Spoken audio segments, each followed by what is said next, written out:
જંબુસર તાલુકા પંચાયતમાં નહાર ગામના તળાવના ઠરાવ રદ કરવા મામલે સુનાવણી. ટીડીસી હાર્દિક એમ રાઠોડે 7 દિવસમાં જવાબ આપવા માટે આદેશ કર્યો. જંબુસર તાલુકાના નહાર ગામના તળાવના ઠરાવને રદ કરવા બાબતે થયેલી અરજી અંગે તાલુકા પંચાયત કચેરી જંબુસર ખાતે મહત્વની સુનાવણી યોજાઈ હતી. આ સુનાવણીમાં નહાર ગામના ગ્રામ પંચાયતના સભ્યો, સરપંચ, તલાટી, ક્રમમંત્રી તેમજ અરજદારો સહિત મોટી સંખ્યામાં ગ્રામજનો હાજર રહ્યા હતા. તાલુકા વિકાસ અધિકારી હાર્દિક એમ રાઠોડ સાહેબના હસ્તે યોજાયેલી આ રજૂઆતમાં ગામના તળાવના ઠરાવ અંગે વિગતવાર ચર્ચા કરવામાં આવી હતી. ગ્રામજનોએ આ ઠરાવ રદ કરવાની માંગણી સાથે તેમની રજૂઆત કરી હતી, જ્યારે ગ્રામ પંચાયત દ્વારા પક્ષ મૂકવામાં આવ્યો હતો. ટીડીએનો મહત્વનો નિર્ણય. સુનાવણીના અંતે તાલુકા વિકાસ અધિકારી હાર્દિક એમ રાઠોડે આ મામલે 7 દિવસમાં યોગ્ય જવાબ આપવા માટે ગ્રામ પંચાયતને સામાન્ય સભાનું આયોજન કરવા જણાવ્યું હતું. તેમણે તપાસ કરીને નિયમો અનુસાર ગ્રામ પંચાયતની આખરી હુકમ કરવાની રજૂઆત કરી હતી. આ નિર્ણયથી નહાર ગામના તળાવના ઠરાવ રદ કરવાના વિવાદમાં આગામી 7 દિવસમાં શું વળાંક આવે છે તેના પર સૌની નજર રહેશે.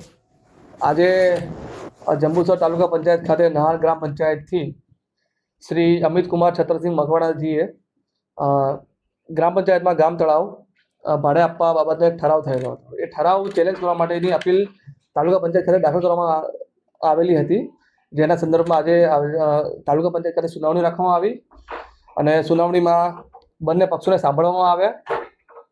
એક પક્ષ હતો જેમણે અપીલ દાખલ કરી હતી, એ પક્ષ તરફથી આશરે 120 થી 150 માણસ આજે હાજર રહ્યું છે, જે ગામ લોકો છે. ગામ લોકોને તળાવમાં ગંદકી બાબતે ખૂબ જ મોટી આપણે પરેશાની થઈ છે. એમના શૌચાલયો, એમના ખેતરોમાં પાણી, જે તળાવનું ફ્લો વધી જવાથી બેક મારે છે અને એમને ગંદકીની પારવાર એક સમસ્યા છે, એમનો સામનો કરવો પડી રહ્યો છે.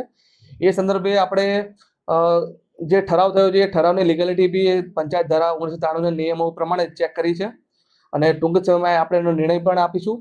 આ સાથે સાથે તાલુકા આરોગ્ય અધિકારી શ્રી કે જેમને આપણા ગામના એક તો લીમડા ફળ્યું છે, એક નવીનગરી છે, એક લીંબાચા ફળ્યું છે, ત્યાં પીવાના પાણીના સેમ્પલ લેવા માટેનો આપણે અહીંથી અમને સૂચના આપવામાં આવી છે. સાથે સાથે મત્સ્ય ઉદ્યોગ કમિશનની કચેરી કે જિલ્લા પંચાયત ભરૂચ ખાતે અધિકારીશ્રીને આ તળાવના નિયમો અનુસાર કેજારા પર આપવામાં આવ્યું છે કે કેમ એ અંગેનો અહીંથી એક અમને પત્ર વ્યવહાર બી કરવામાં આવશે. સાથે સાથે તાલુકા પંચાયત કચેરી દ્વારા આજે કે નહાર ગામમાં પીવાના પાણીની તેમજ કે વાપરવાના પાણીની જે સમસ્યા ઊભી થઈ છે એ સંદર્ભે અત્રેથી બનતા એટલા તમામ પ્રયાસો કરવામાં આવશે. આજરોજ તાલુકા પંચાયત આજરોજ ગ્રામ પંચાયત નહારથી પંચાયત બોર્ડને બોલાવવામાં આવેલી તમારા સમક્ષ, એની અંદર તમે શું રજૂઆત કરી છે?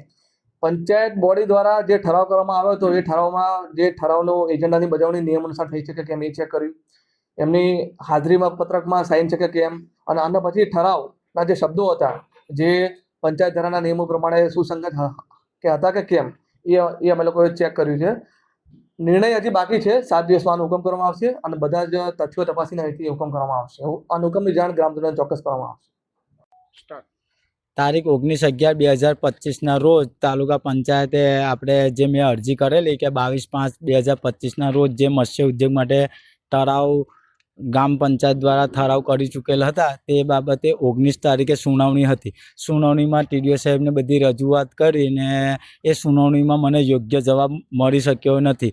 તે માટે અમે હજુ આગળ જતાં ઉગ્ર આંદોલન કરીશું અને યોગ્ય જવાબ મળશે. ટીડીઓ સાહેબે અગાઉ સંભા અને દેગામનું તળાવ મત્સ્ય ઉદ્યોગમાં હતું, એ રદ થઈ શકતું હોય તો નહાર ગામનું તળાવ કેમ રદ ન થઈ શકે? અને આજે આ સુનાવણીમાં મને યોગ્ય જવાબ ન મળતા હું આ બીજી અરજી મામલતદાર કચેરી અને પ્રાંત કચેરી આપીશ અને જેમ બને તેમ ઉગ્ર આંદોલન કરી આગળ અરજી કરી શકીશ.